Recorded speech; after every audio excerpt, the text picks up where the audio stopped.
What's up, everybody? This is your boy Uber Hikari, aka the Nerd Nigga, here to bring you another video with no frills, just the analysis. And as you can see, feel like wearing the glasses today. So, yesterday morning, Ziblot Gori uploaded a video giving his first impressions and sort of a mini review of the first episode of a new animated series, The Green Lantern. And I had no idea that this series was coming out. So thank you, Ziblagori, for uploading that video, or else I would have remained in the dark about this. But I watched his video. He seemed to give the episode positive reviews. So I went and downloaded the episode. It was a two-part premiere, so the first and the second episode. Don't have a television, so that's the only way I could watch anything that comes on nowadays. So downloaded it, watched it, and now I'm here to give you my first impression slash mini review of the first episode, the first and second episode of the new Green Lantern animated series.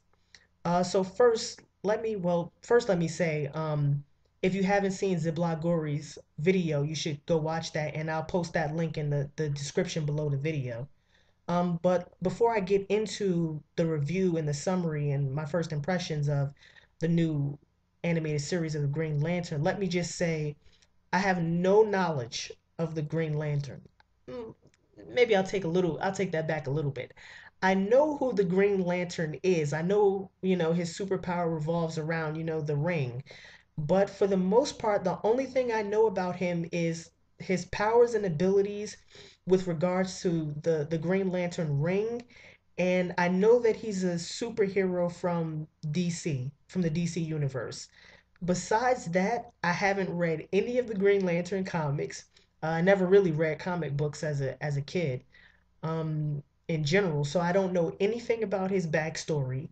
However, I have seen the movie, so I know a little bit. I mean, if the movie's um faithful to the origin story in the comic books, and I know that there's a lot of different origin stories, but if the movie is anything like the original origin story in the comic book, then I know a little bit about Hal Jordan's origin story.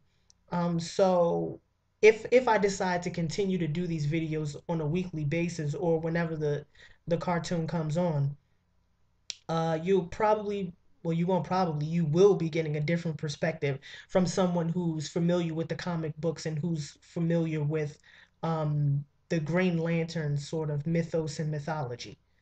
So first, this video is going to be broken down into a couple of different sections, the summary, going over the aesthetics, and then getting into more an analytical perspective.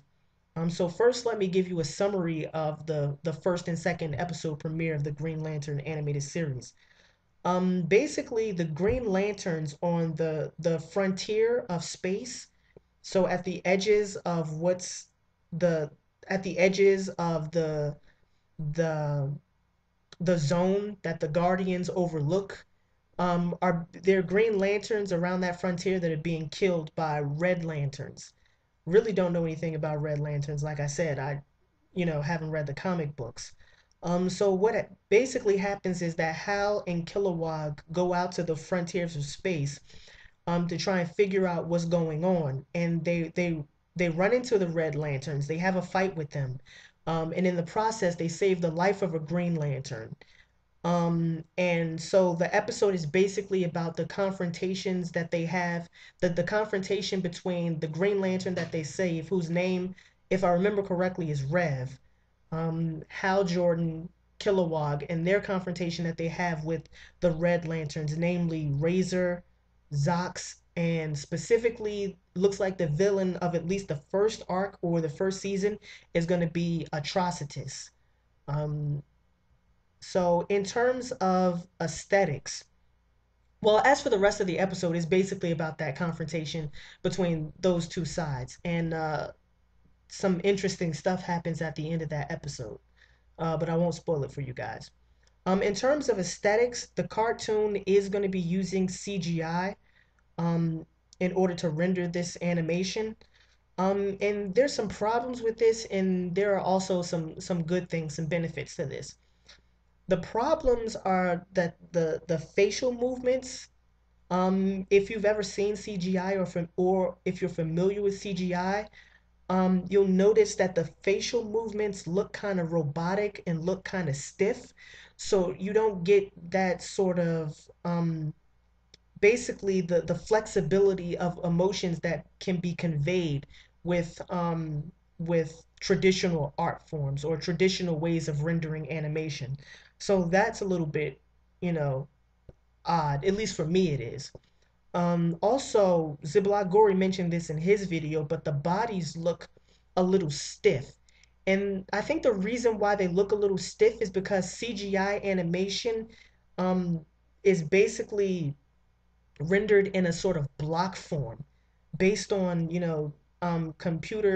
computers, the way computers work with geometry to create bodies. The bodies look like they've been put together in a series of blocks. And so the body definition that you can get when you draw out the cartoons in a traditional manner doesn't appear in CGI animation. The good thing, however, is that the movements are fluid. I actually like how they move. And that's one thing that CGI does better than, at least for me, does better than the traditional method of drawing out cartoons, is that like when a person runs, it actually looks like they're running. And so it doesn't look, awkward. If you've ever seen, you know what I'm talking about when in terms of traditional cartoons where you see a character running or walking, it looks kind of weird. I can't really explain it. You have to see it, but it does look kind of weird. In CGI, it doesn't have that problem because it's rendered um, three-dimensionally, so it actually looks like the movements of a person in 3D, and the movements actually look rather fluid. So I really like that about the CGI. Also, Ziblagori also mentioned this about them wanting to use CGI so that they can make more elaborate constructs with the Green Lantern rings. And in general, I find it to be the case that the CGI does allow them to create more elaborate constructs. Like I said before, because CGI is based on the way computers use geometry, they create a sort of blocky effect to the constructs that allows them to be rendered in a sort of three-dimensional way that looks better, at least from my perspective, than if you had hand drawn the constructs. So the constructs actually look really cool and they look amazing. They look pretty good.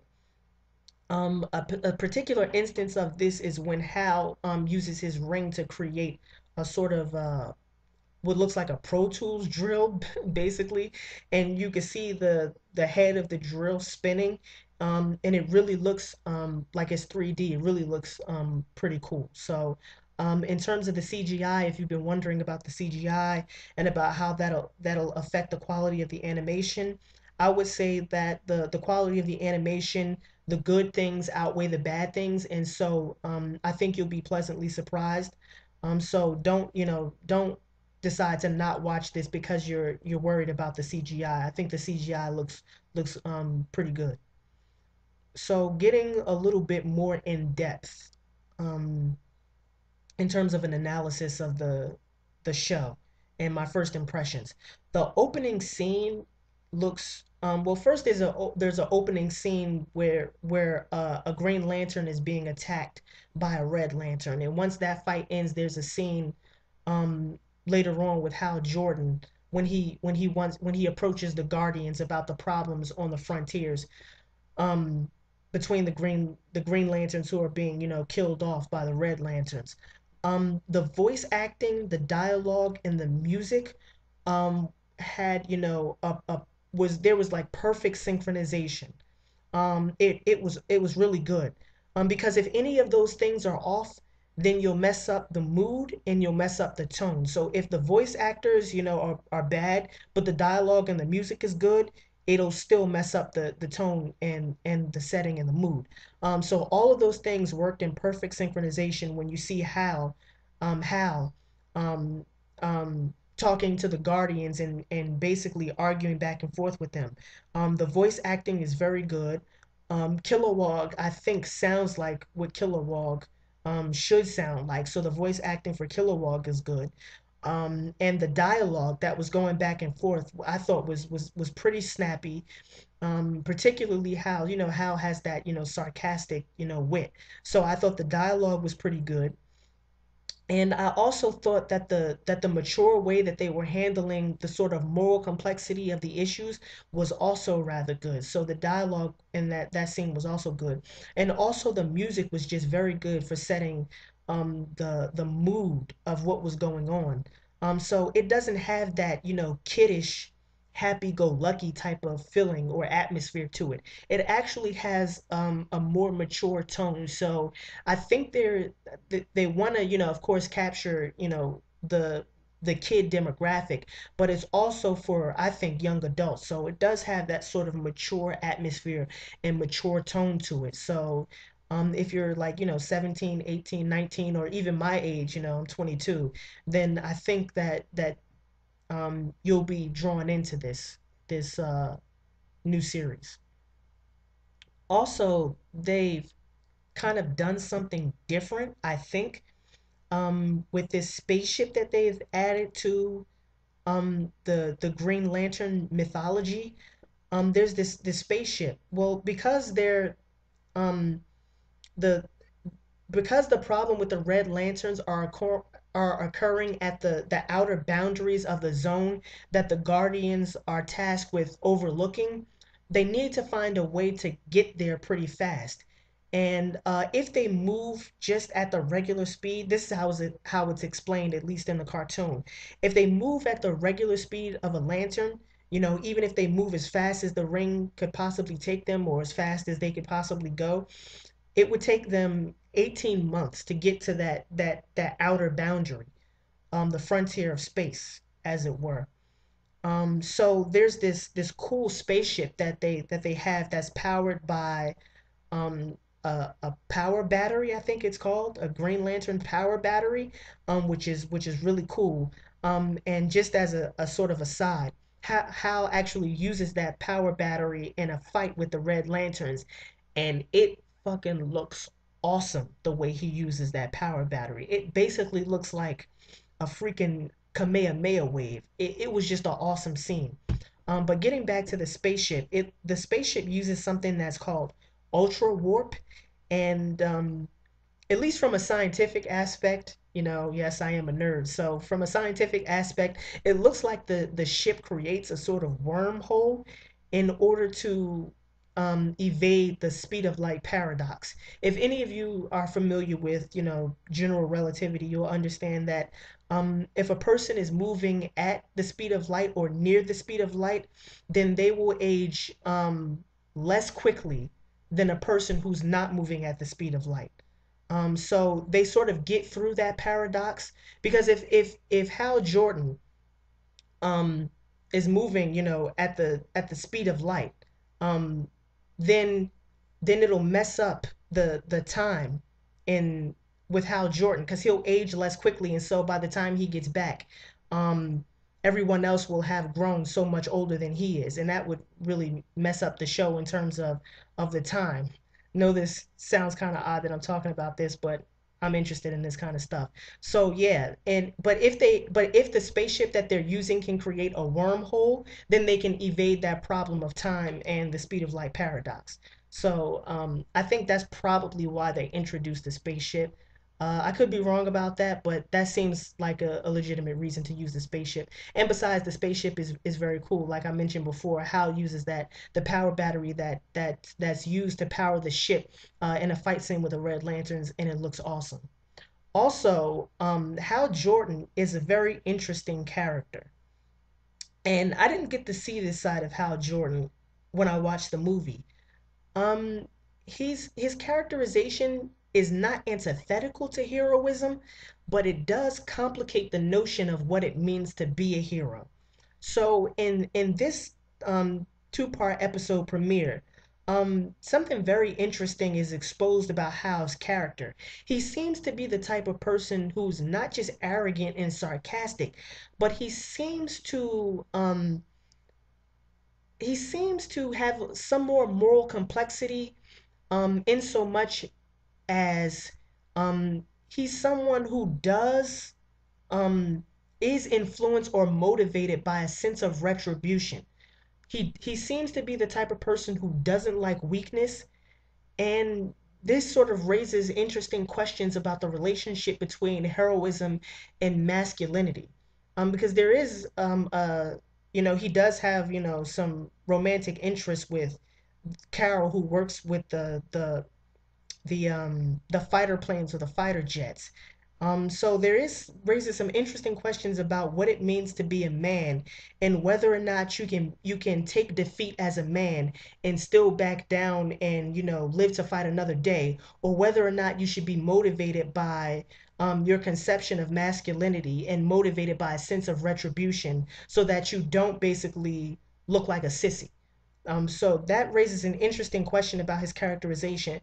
And I think they could be laying the groundwork for some interesting plot twist that involves exposing the flaws, these sort of character flaws that Hal has. I don't know, because like I said, I just learned about this, and I'm not privy to, anything else that's going on with this arc or this season, but I think that would be an interesting direction to take the show in, to continually complicate this notion of what it means to be a hero by subtly exposing the character flaws that I think Hal has, in terms of his motivation, in terms of him being motivated by a sense of retribution and not wanting to appear weak in the eyes of other people around him, and in terms of just appearing weak to himself. And this comes out very explicitly in a sort of scene where Kilowog, where Hal Jordan wants to go after the Red Lanterns. The they come upon a sort of space, not a probe, but it's like a, I don't know how to explain it. It's like a security probe that the Red Lanterns have set up to sort of monitor the activity in a particular area. And Hal Jordan goes after this space probe, and Kilowog says, you know what, we shouldn't go after this space probe. Kilowog tells him, you're just motivated by a sense of retribution. You just want payback. And Hal's response to Kilowog is that we have to go after this sort of security camera because we can't allow them to find us. And I find this reasoning rather curious, because if Hal stops fighting that security probe, and just enters Ultra Warp and leaves, then it's nothing for the Red Lanterns to find. They won't be able to find him. He'll be in Ultra Warp, and he'll be back in, far, far away from the frontiers of space. But what happens is Hal decides to keep going after this security probe, and in the ensuing fight between the ship and the security probe, the ship is damaged by an attack. So there's some damage to the ship, and as a result, they can't go home. But what we find out later on is that this security probe thing is not designed to attack objects in the area. It's actually designed to use that attack as a way of, subtly putting a tracking device on the ships that it encounters, or the objects that it encounters. And so what happens is the security probe puts a tracking device on that ship, and this has huge implications for the rest of the episode. I won't spoil it for you, but it does have a major impact. Hal's decision to not, fight the security probe and just go back to the Guardians has a huge impact on what happens in the rest of the episode. So like I said before, this could just be the beginning of them laying the foundations for some sort of character flaws within Hal Jordan. And I really like that, because it adds a dimension of not just psychological complexity insofar as Hal's character flaws are sort of being exposed and explored, but it also adds a dimension of moral complexity to the show. Like I said before, the show has a very mature atmosphere, a very mature tone to it, and they could really add some moral complexity and some moral maturity to the show by using these sort of character flaws that Hal Jordan has. Very, very interesting, the way the episode ends. So I think, if for no other reason, you should watch. Even if you don't like the CGI animation, you should watch it just because of the sort of moral complexity that's introduced by the character flaws that Hal has, to sort of see how this plays out at the end of the second episode, because it's very interesting. In terms of the villains, like I said, they are the Red Lanterns, who use the sort of power of rage and hatred to power their Red Lantern rings. Um, and this is another instance where the people who are writing the script are introducing psychological and more moral complexity to give this show a more mature feel to it. I don't know anything about the backstory of the Red Lanterns, and I don't know how true or false their claims are, but it appears that they have a legitimate grievance against the Green Lanterns and against the Guardians. Apparently, Atrocitus says that the Guardians try to erase their home world or something like that. So we don't have the sort of cliche villain who just wants power, or who just wants to take over the world. Atrocitus actually appears to be a villain with some psychological and some moral complexity. He seems to be a justifiable villain. And indeed, there's a fight scene between Hal Jordan and Atrocitus, where not Hal Jordan, where Atrocitus says something like, and I'm paraphrasing because obviously I can't remember his exact words, but he says something like, I am rage, I am hatred, I am righteous vengeance. So there does seem to be an immediate introduction of moral complexity in terms of the story and in terms of the plot. So I think that bodes well for the story, and for the series in general. Because if they're going to be introducing this sort of moral and ethical complexity, I think it's worth it to give this series a chance. You may find out you don't like it, but I think it's well worth it to watch the first two episodes for that alone. Um, and about Atrocitus's character design, I really like his character design. He's got this red skin. I don't know if he's depicted this way in the comics, but in the animated series, he has red skin with his Red Lantern suit, sort of costume. And I think if I remember correctly, it has like some sort of red armor around it. And in general, his character design, he has like a scar like going down his face, um, which probably symbolizes his psychological scarring, as well as his physical scarring. So there's the juxtaposition between how he physically looks and how he's depicted psychologically. So I really like that. And his character reminds me of Scar from Full Metal Alchemist, in that, like Scar, at the beginning of this series, I don't know if they're going to introduce this possibility of redemption for Atrocitus. Uh, Probably not, given what happens at the end of the episode premiere. But he reminds me of Scar because he's basically going around the frontiers of space, murdering Green Lanterns. I mean, he's a serial killer basically. So I really like his character design. I really like the way he's depicted psychologically, and I really like the moral complexity that's introduced by the fact that he's a justifiable villain. So again, they're really trying to hammer home this notion of giving this animated series a very mature tone. And I won't say that it's dark and edgy, but I will say that it's designed for serious consideration by the viewer. It's for casual viewers, but I think it's also for people like me who want to get into the moral and psychological complexity of the plot and the storyline. So yeah. Other thoughts about this? Besides, the fact that I think that this two-part episode premiere was just fantastic and awesome and bodes well for the rest of the series. I'm really hoping that this will not be a sausage party. In other words, I want them to introduce some female Green Lanterns. That's what I really want to see. I don't want this to just be about, Kilowog and Hal Jordan and, you know, you know, male Green Lanterns. I want there to, at some point in the series, I want them to introduce a female Green Lantern. So just to add some sort of, not flair or verve, but just to add some sort of diversity, um, gender diversity. Of course, this is science fiction, and it's they're different species and races, but just so that they add some gender diversity, I think it would be awesome to see that sort of interplay between Hal and a sort of female protagonist.